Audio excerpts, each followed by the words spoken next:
Então, boa noite a todos. Como sempre, já estávamos, todos e todas, como sempre, já estávamos conversando um pouquinho, localizando aqui onde paramos, e estamos na aula 5, o que engana, né? Que prevê a aula 6, que é o que não engana, falando da angústia, mas já começamos, estamos no item 2, página 73, como a Vera ali ressaltou. Então, vamos ver, né, o que é isso que engana, né, e o que Lacan pretende com essa comparação do que engana e o que não engana. Né? Vamos seguir aí a nossa leitura. Quem gostaria de ler?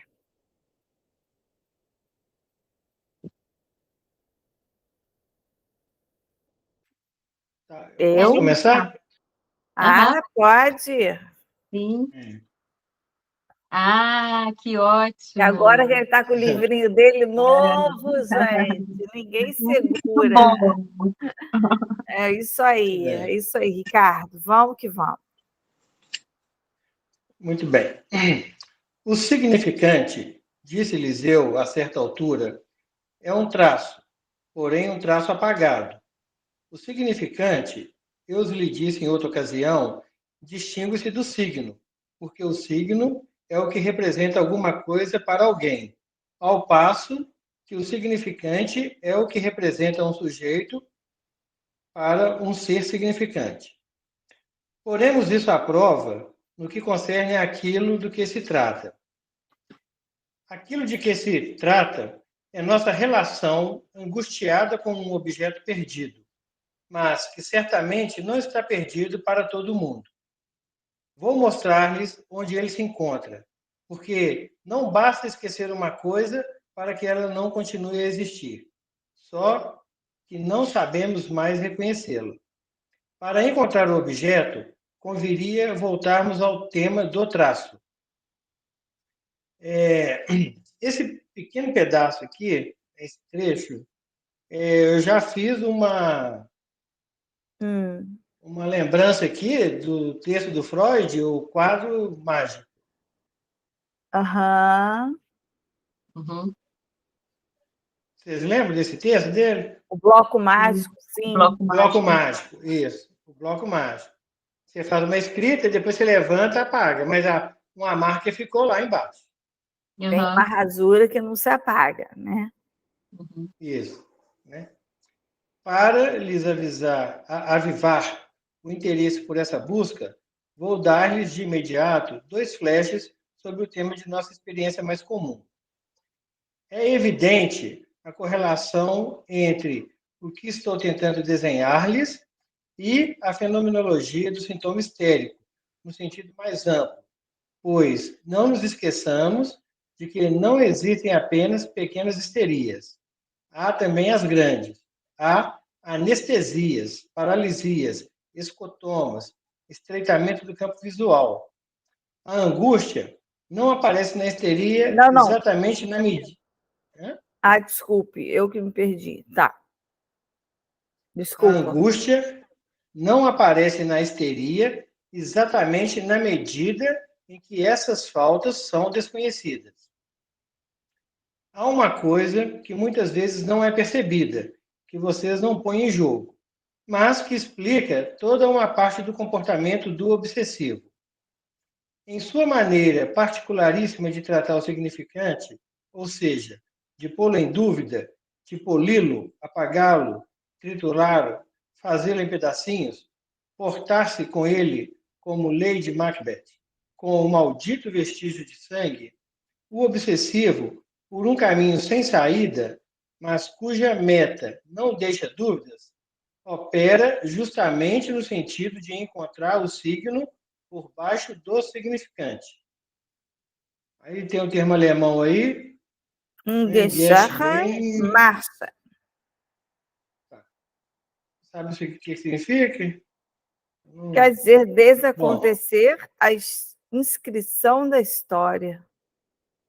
Deve ser um Ah, tá. Então, apagar, tem que explicar. como você falou do bloco mágico. Sim. Desacontecer a inscrição da história. Isso aconteceu assim, mas não é uma certeza. Não é certeza porque é apenas um significante. E porque a história, portanto, é um artifício. Não tem razão, tem Tem razão razão. obsessiva. Isso. Tem razão obsessiva. Ele captou alguma coisa e quer chegar à origem, à etapa anterior, a do signo.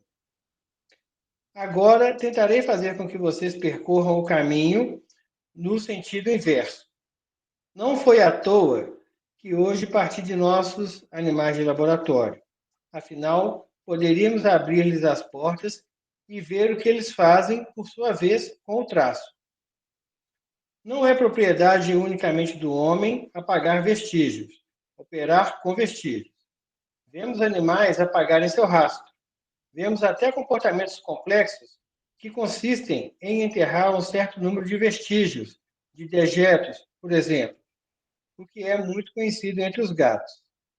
Então, eu tenho gato, tá? Eu tenho meia dúzia de gatos e eles fazem isso. Você tem?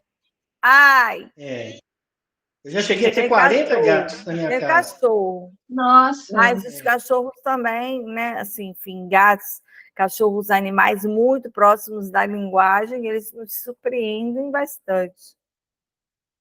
Isso mesmo. Parte do comportamento animal consiste em estruturar um certo campo de seu umwelt, de seu ambiente, Umwelt é com o quê, traços Vera? acho de que é seu ambiente, ambiente. Ah, ambiente. com traços que o pontuem e definam seus limites. É o que chamamos de constituição do território.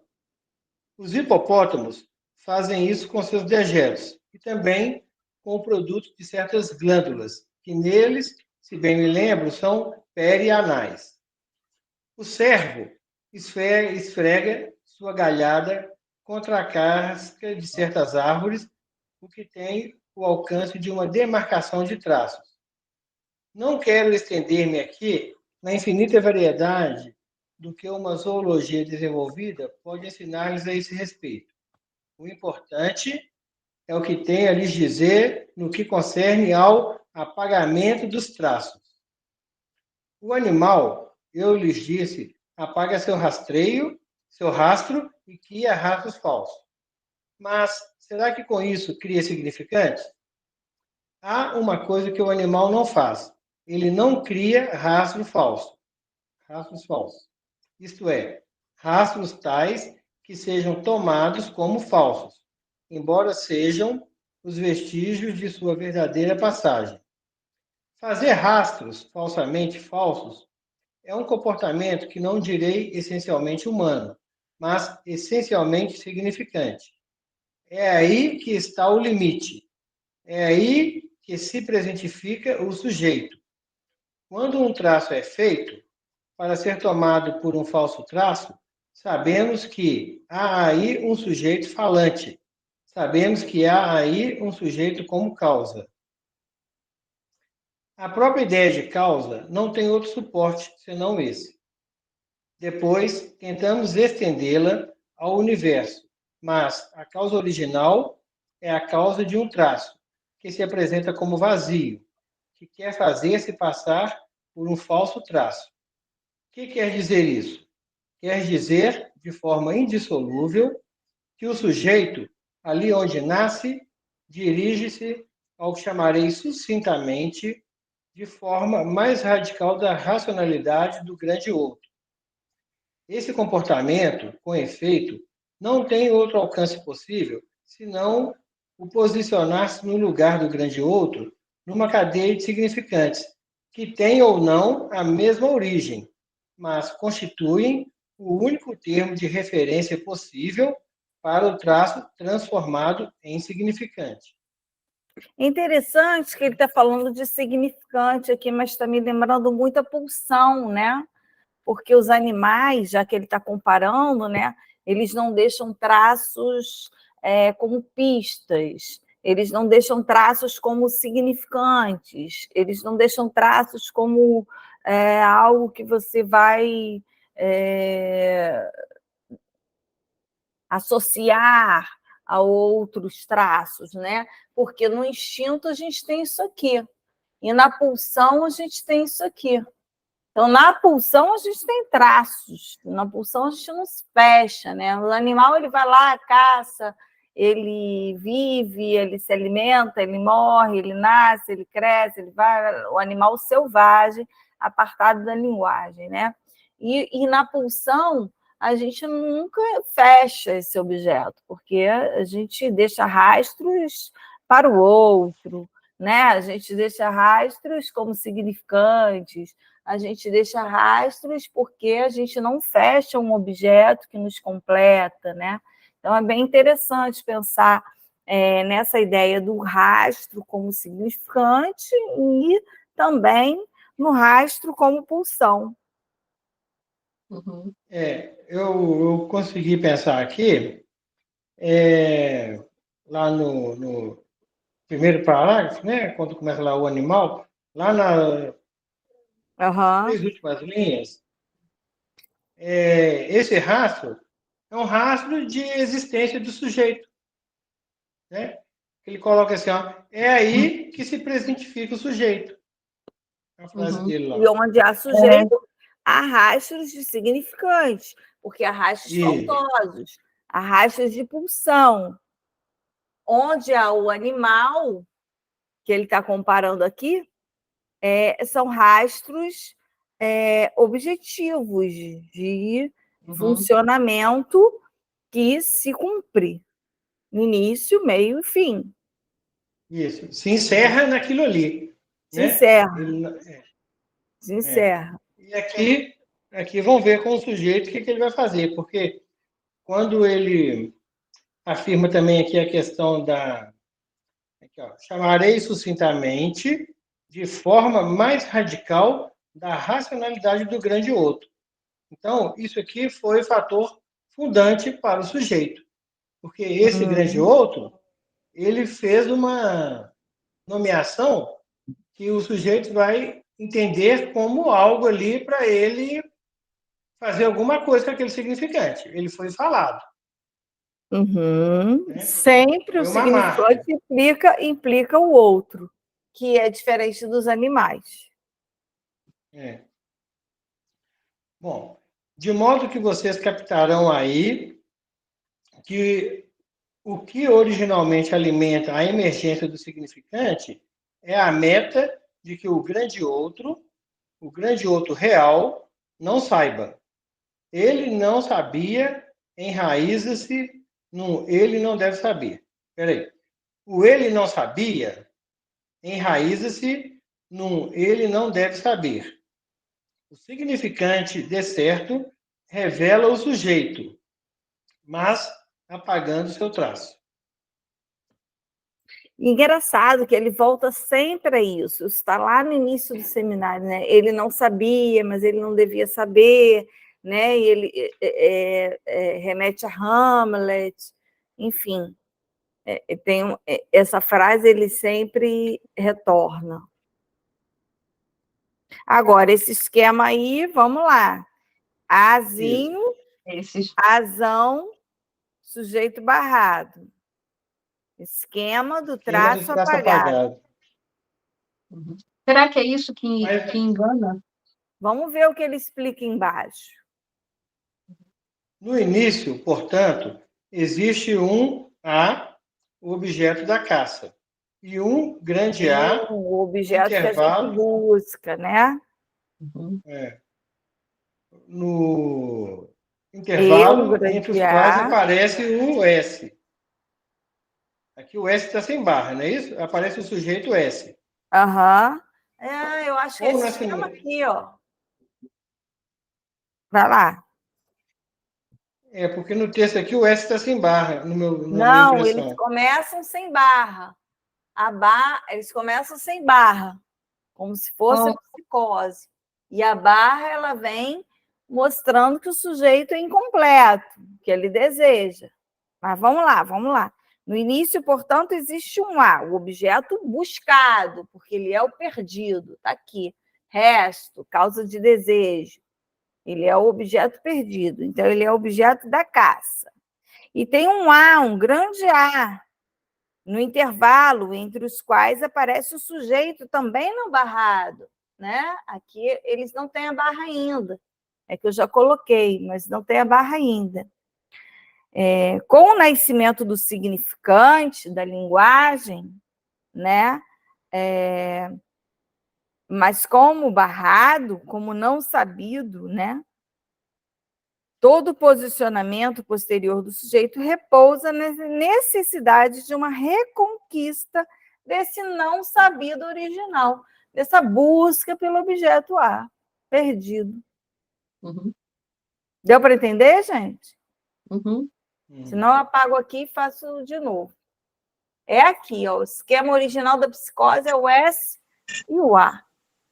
Quando há a barra, né, e que se percebe que o sujeito é incompleto, desejante e tudo, opa, com o nascimento do significante, da linguagem, com o nascimento do significante mais como barrado, como não sabido, todo o posicionamento posterior do sujeito repousa na necessidade de uma reconquista desse não sabido original, que é, assim, o recalque, as nossas escolhas, os sintomas, o retorno do recalcado, a busca, né, pelo esse objeto perdido. Mas vamos lá, desculpa, Ricardo, estou empolgada. Ah, pois é, eu também, mas eu adoro quando você fala. Ah, Você está trazendo uma interpretação interessante. Aqui você já vê surgir a relação realmente radical concernente ao ser desse sujeito a ser reconquistado. A relação que existe entre o pequeno a e a primeira aparição do sujeito como não sabido, o que significa inconsciente, unbewusst. Essa palavra se justifica pela tradição filosófica, que confundiu o bewusst da consciência com o saber absoluto. Isso não nos pode bastar, porquanto sabemos que esse saber e a consciência não se confundem. Freud deixa em aberto a questão de determinar de onde pode provir a existência do campo definido como sendo o da consciência. Posso reivindicar que o estádio do espelho, articulado como está, traz um esboço de solução a esse respeito, embora saiba da insatisfação em que ele pode deixar certos espíritos formados na meditação cartesiana. Penso que poderemos dar um passo a mais este ano que os faça apreender onde está, desse chamado sistema da consciência, a origem real, o objeto original, pois só ficaremos satisfeitos com a ideia de que as perspectivas da consciência realmente foram refutadas quando, enfim, soubermos que ela mesma está ligada a um objeto isolável especificado na estrutura. o objeto A perdido. Uhum. Ah, tá. O isolável. Indiquei-lhes há pouco... Inalcançável, inacessível. Indizível. Indizível. Indiquei-lhes há pouco a posição da neurose nessa dialética. Se captaram o cerne daquilo de que se trata no tocante à emergência do significante, logo poderão perceber a que esparrela nos expomos com respeito ao que acontece na neurose. Todas as armadilhas em que caiu a dialética analítica decorrem de se haver desconhecido a parcela intrínseca da falsidade que existe na demanda do neurótico. A existência da angústia está ligada a que toda demanda, mesmo a mais arcaica, tem sempre algo de enganoso em relação àquilo que preserva o lugar do desejo. também é isso que explica a faceta angustiante daquilo que dá a essa falsa demanda de uma resposta saturadora. Esse parágrafo é super É, importante, porque exatamente. ele deve levar à próxima aula, que é o que não engana, né? A existência da angústia está ligada a que toda demanda, mesmo a mais arcaica, tem sempre algo de enganoso. Então, a angústia tem sempre algo que engana. E essa aula é o que não engana, mas a próxima é o que engana, né? Então, a gente vai evoluir assim nessa passagem que ele está marcando da angústia. A próxima aula é o que não engana, né? Essa é o que Isso, engana. E ele engana. está falando aqui Porém, das exatamente. A próxima aula é o que não engana. Essa é Uhum. o que engana. Mas nesse parágrafo, ele já está dando uma indicação de que a angústia tem sempre algo enganoso, tem sempre algo que engana. Muito bem. Uma resposta saturadora, né? Não tem. Não faz muito tempo, vi surgir no discurso de um de meus pacientes que sua mãe não desgruda dele até certa idade. Será possível dizer mais do que isso? Ela dera à sua demanda apenas uma resposta falsa, uma resposta que realmente errava o alvo, já que, se a demanda é estruturada pelo significante, não deve ser tomada ao pé da letra. O que a criança pede à mãe destina-se a estruturar para ela a relação presença-ausência, demonstrada pela brincadeira original do Fordar, que é um primeiro exercício de dominação. Há sempre um certo vazio a preservar, que nada tem a ver com o conteúdo, nem positivo nem negativo da demanda.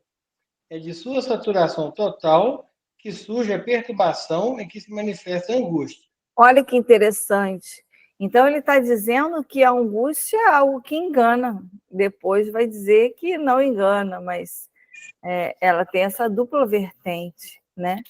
Nessa brincadeira do Fordar, nessa brincadeira nessa demanda. Não faz muito tempo vi surgir o discurso dos meus pacientes que sua mãe não desgrudara dele até certa idade. Será possível dizer mais do que isso? Ela dera à sua demanda apenas uma resposta falsa, uma resposta que realmente errava o alvo, já que se a demanda é estruturada pelo significante, não deve ser tomada ao pé da letra. Então, assim, uma angústia que engana aí.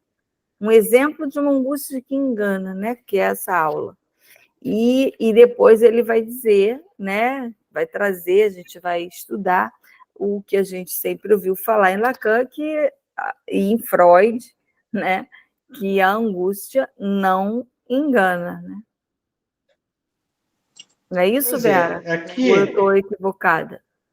Não, eu não sei. Eu entendi aqui nesse parágrafo, quando ele fala a existência da angústia está ligada a que toda demanda, mesmo a mais arcaica, tem sempre algo de enganoso. Para mim é a demanda, não a angústia. Eu acho que a angústia não engana. Não, a existência da angústia está ligada a que toda demanda. A angústia está ligada à demanda, mesmo a mais arcaica, tem sempre algo de enganoso. Então, assim, ele está ligando a angústia a essa demanda que é enganosa. Não sei. Aqui, então, quando ele compara com o caso, que é o seguinte, o paciente fala que a mãe não separa dele, mas ele também não separa da mãe. Uhum. Né? Sim. Então, talvez isso seja um fato para o sujeito perceber que não é a mãe que não separa dele, é ele também que não separa dela. Por isso a angústia dele. Se a mãe não separa dele, aí é a falta que falta. Aí vem a angústia, né? Porque às vezes até o pensamento dele, se ele romper com isso, né, o que ele vai fazer? Se ele não criou nada, vai vir a angústia. Mas é aí que está a construção que ele vai poder fazer na vida dele. E no final ele vai aprender a viver sem ela. No final, ele vai dizer: é sempre um certo vazio preservar, que nada tem a ver com o conteúdo, nem positivo nem negativo da demanda. É de sua saturação total que surge a perturbação que se manifesta a angústia. Independente da demanda, a angústia vai estar presente nesse atender ou não atender a demanda, enfim, ao enganar ou não enganar, né? Isso é bem interessante, porque a gente não rotula a angústia como aquela que engana, aquela que não engana. É claro que ela está na ordem do real, é aquela que não engana, mas em alguns momentos relacionados à demanda, a angústia vai ser aquela que engana, né? Achei isso assim fantástico nessa passagem.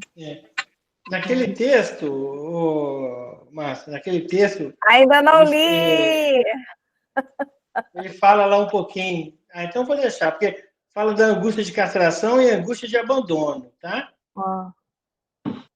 Vou ler. Então, aqui eu já identifiquei eu a questão da angústia de abandono. Preparando muita aula, mas eu tô com ele na minha lista. Eu vou ler. Eu já li ele assim, umas 10 vezes para poder entender isso aqui. Então, aí agora eu estou fazendo essas ligações. Ele botou aqui no grupo, gente. Lê lá, porque é o percurso da angústia no seminário 10. Sim. Então, pesquisadores interessantes, professores, pesquisadores federais, acho que vale a pena. Bom, o próximo parágrafo. Nossa álgebra traz-nos aqui um instrumento que é a conta certa para vermos as consequências disso. A demanda surge indevidamente no lugar do que é escamoteado. O objeto. Aqui não há objeto. Alguém quer continuar a ler? Ou seja, olha aí ele reafirmando que a demanda surge indevidamente no lugar do objeto A, que é da angústia. Então, quando a demanda surge no lugar da angústia, ela é aquilo que engana, né? Bem interessante, porque a gente está muito acostumado a pensar na angústia como aquilo que não engana, a angústia do lado do real, mas ela, quando vem escamoteada, permeada pela demanda, ela pode estar ali num lugar enganoso, né? Bem interessante. Item 3, quem gostaria de ler? Quer ler, Aida? Posso ler? Leia, Aida. Vou ler.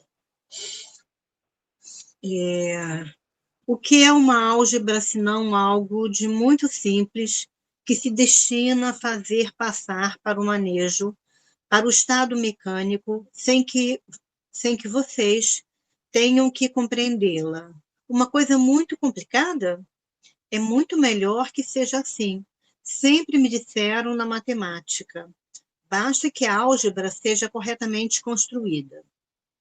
Ensinei-lhes a escrever a pulsão como sujeito barrado, função de demanda, como é que é?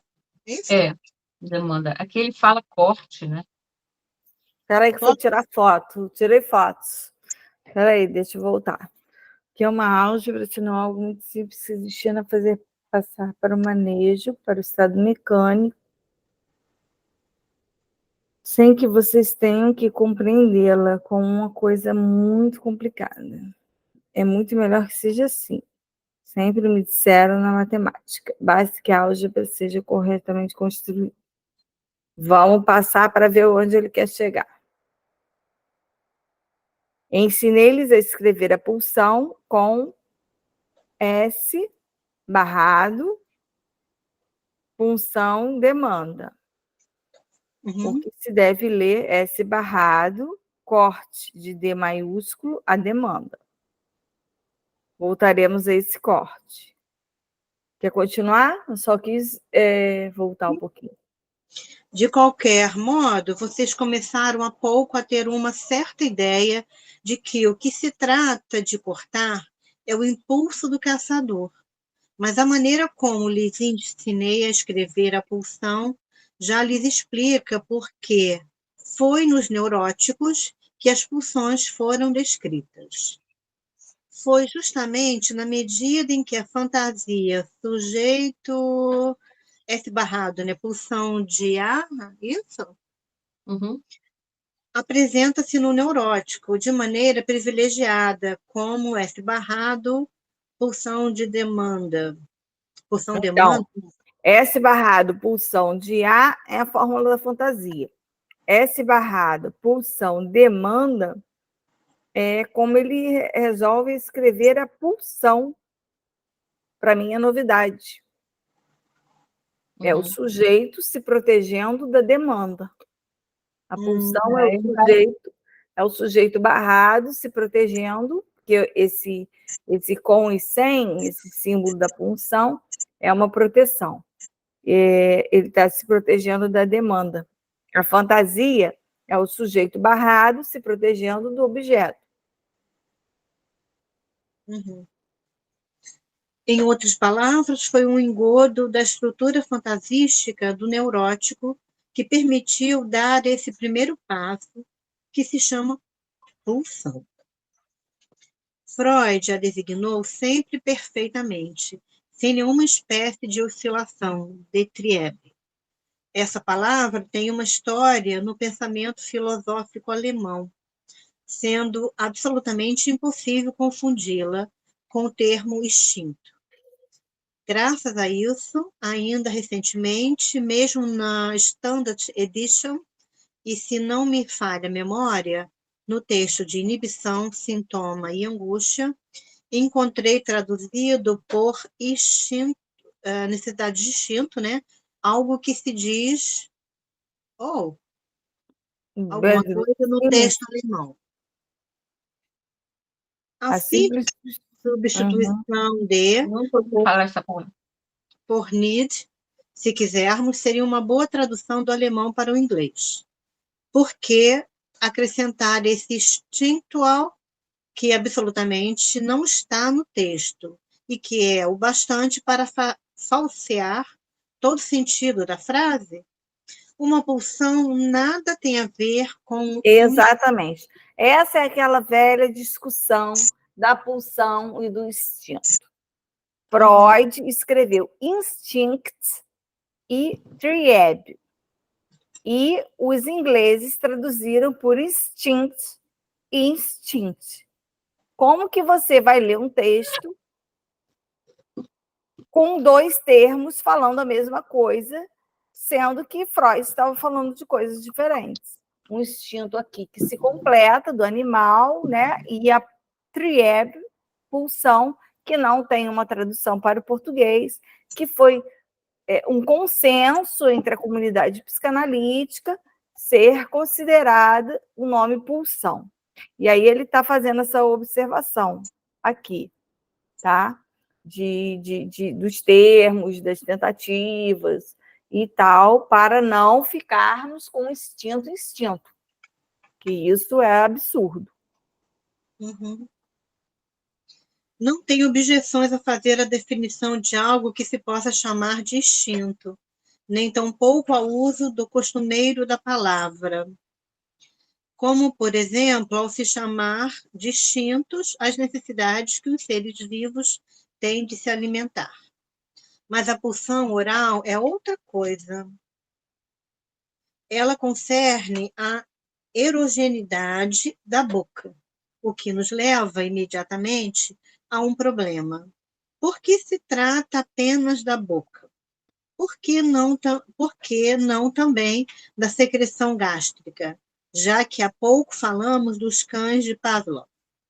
E ainda, se examinarmos de perto, por que se trata mais especialmente dos lábios somente até certa idade? E por que, passado esse tempo, acrescenta-se a isso que Homero chama de recinto dos dentes? A boca. Uhum. Que é também, né? Recinto dos dentes, que precisam ser muito bem tratados. Uhum. De fato, desde a primeira abordagem analítica do instinto, encontramos essa linha de fratura, que é essencial à dialética instaurada pela referência ao outro especular.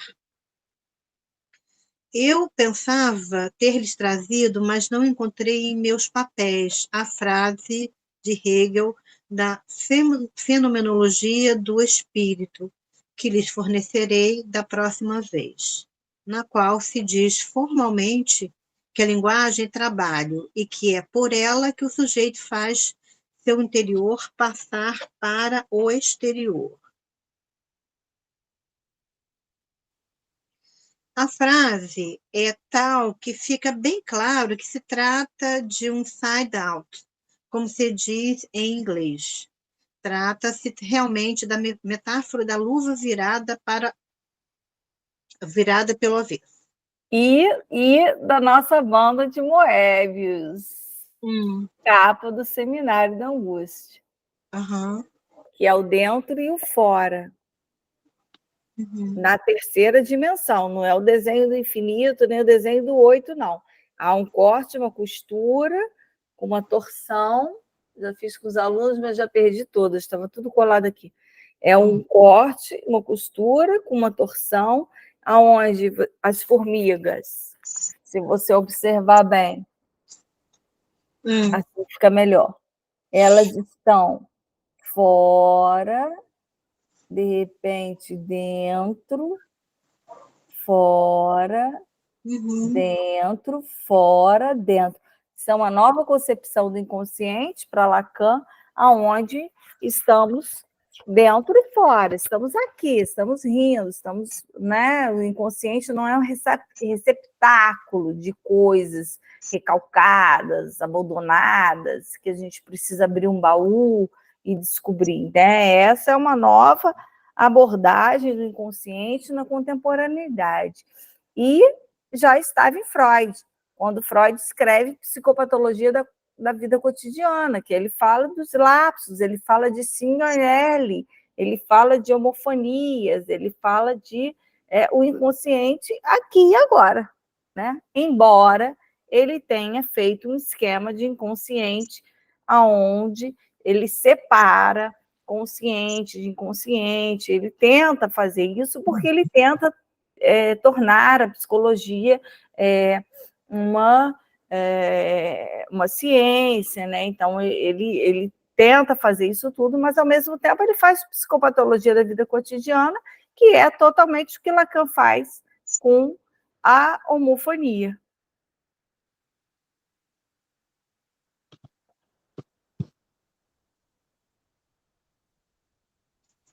Ih, me perdi.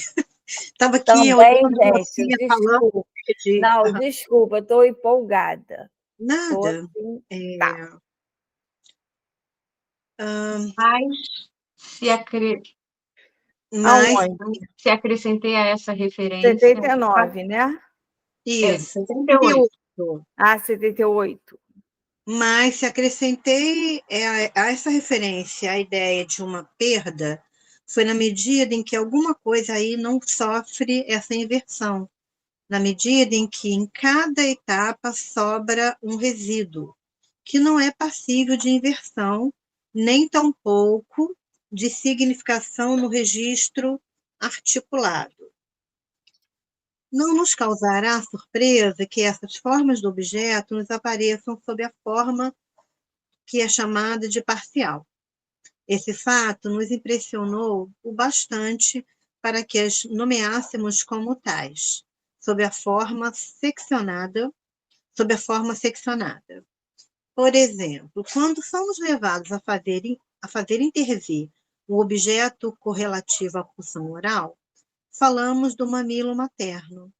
Afinal, não convém omitir sua primeira fenomenologia, que é a do Dam, ou seja, de algo que se apresenta como um caráter artificial. É justamente isso que permite que o substituamos por qualquer mamadeira que funcione exatamente do mesmo modo na economia da pulsão oral. Só um minutinho, gente.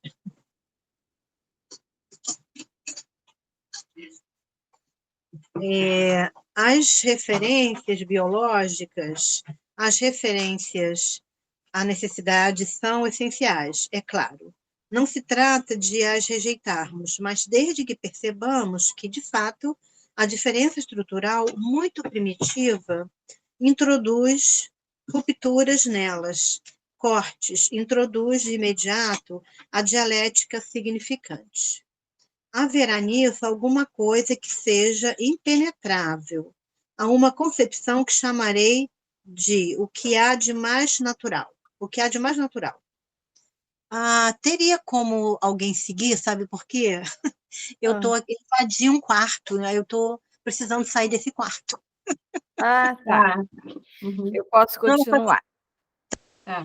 A dimensão do significante não é outra coisa, se quiserem, senão aquilo em que se vê aprisionado um animal à procura de seu objeto, de tal modo que a busca desse objeto o conduz a um outro campo de rastros, no qual essa mesma busca perde seu valor introdutório e se transforma em seu próprio fim, a fantasia. O S barrado em relação ao pequeno a adquire aqui o valor significante da entrada do sujeito na dimensão que o leva à cadeia infinita de significações a que se chama destino. Podemos escapar dela indefinidamente, mas o que se trataria de encontrar é justamente o começo. Como é que o sujeito entrou nessa história de significante? Fica bem claro, portanto, que vale a pena reconhecer a estrutura que expõe da pulsão nos primeiros objetos demarcados pela análise. Já existe o que nomeei há pouco, o seio cortado. Aqui, gente, a pulsão como uma espiral, como que não fecha. Como seio cortado. Seio cortado, seio cortado, seio cortado, perdi.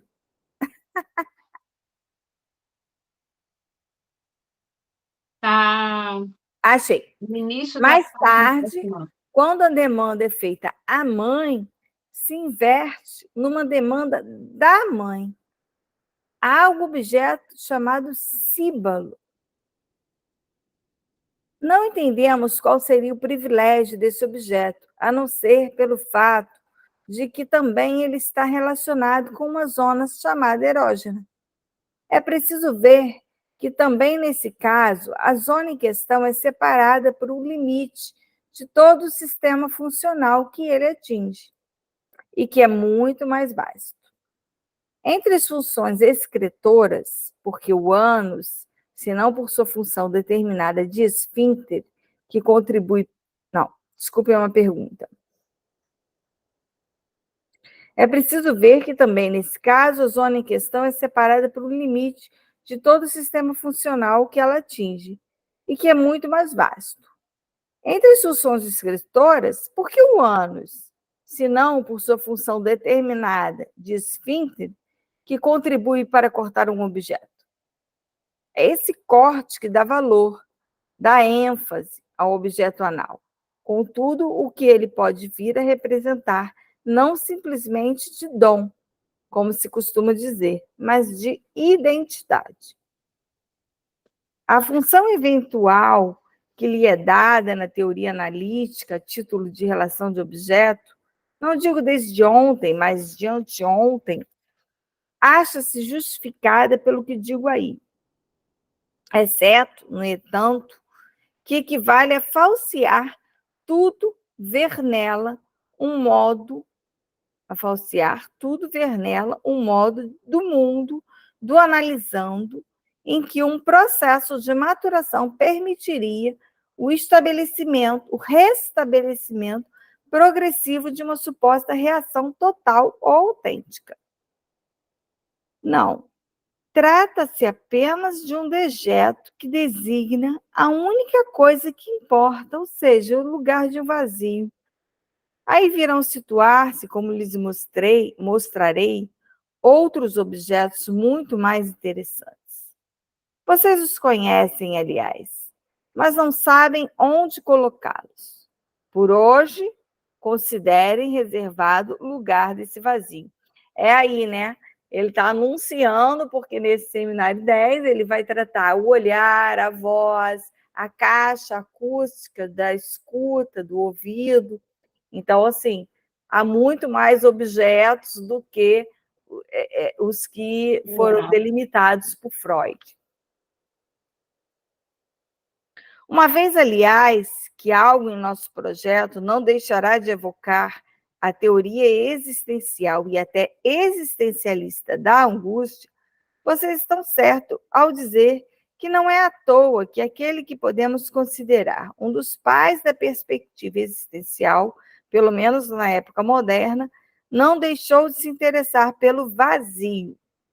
Refiro-me a esse Pascal, que não sabemos muito bem por que nos fascina, pois que, a acreditarmos nos teóricos das ciências, ele fez fiasco com tudo. Pelo menos fez fiasco no cálculo infinitesimal, o qual, ao que parece, esteve a 2 passos de descobrir. Prefiro acreditar que ele pouco se importava, pois havia algo que lhe interessava mais. E é por essa razão que ele ainda nos toca, mesmo aqueles dentre nós que são absolutamente descrentes. Como bom jansenista que era, Pascal se interessava pelo desejo, e foi por isso, digo-lhes em confiança, que fez as experiências de Puy-de-Dôme sobre o vácuo. É uma coisa a se pesquisar. E estamos terminando a aula. Estamos terminando a aula 5. O vácuo, isso absolutamente já não nos interessa, do ponto de vista teórico. Quase não tem mais sentido para nós. Sabemos que no vácuo também se podem produzir depressões cheias, massas de ondas e tudo o que mais vocês quiserem. Mas para Pascal, era essencial se a natureza tivesse ou não horror ao vácuo, uma vez que isso significava o horror ao desejo de todos os cientistas de sua época. Até então, se não a natureza, pelo menos todo o pensamento tivera horror a que pudesse existir vácuo em algum lugar. É isso que se propõe a nossa atenção. Resta saber se também nós, de tempos em tempos, não cedemos a esse horror. O horror ao vácuo, ao vazio, né? Interessante. Essa aula foi de 12 de dezembro de 1962, seminário 10, aula 5. Estamos partindo para a aula 6, que a aula 5 era o que engana, aula 6, o que não engana. E aí nós temos algumas pontuações para a próxima aula. Uma característica preciosa diferença. Acho ótimo, porque todo mundo diz, ai, Freud rompeu conferência, e, cara, ele rompeu num muito final. Muitas coisas foram feitas, abriram clínicas públicas, Ferenczi tem muitas contribuições sobre a transferência. Então, assim, Freud rompeu com muita gente. E às vezes ele precisava separar o que é psicanálise do que não é psicanálise. Mas a gente não pode achar que ele rompeu com todo mundo na mesma época, no começo. O Ferenczi foi com Freud até muito longe. Tá? Mas vamos lá. O que não engana, aula 6, que é para a aula que vem. Uma característica preciosa de Ferenczi. Estou animada para saber. A angústia é enquadrada. A angústia não é desprovida de objeto. ela não é sem objeto. Da angústia à ação, das demandas do Deus dos judeus. Quem não sei, né, o que ele vai desenvolver nesses tópicos, que seriam na aula 6. Então, concluímos hoje a aula 5 com louvor. Sim. Achei pontos bem interessantes, me empolguei bastante. Peço desculpas aos meus companheiros. E retomamos dia 5 de junho. É isso? 5 de junho. 5 de junho é a primeira? É daqui a 15. Não, é porque tem 5 semanas, Vera. Mas esse grupo não é quinzenal? Não, são 5 semanas. É sempre a segunda e a quarta do mês. Tá, então é dia 12. Dia 12. Senão a gente vai fazer 2 seguidas, dia 5 que vem. E aí fica confuso, quem vem, quem não vem, né? Então é sempre fixo, segundas e quartas, até porque a gente faz outra leitura nas primeiras e terceiras, então pode dar ruim, né? Então a quinta semana é uma folga. Isso, tá bom. Então a gente se vê na segunda semana de junho. Combinado. Tá bom. Ok. Combinado. Muito obrigada. Beijos a todos. Beijos, boas semanas. Boas semanas. Também. Tá. Tchau. Ótimo.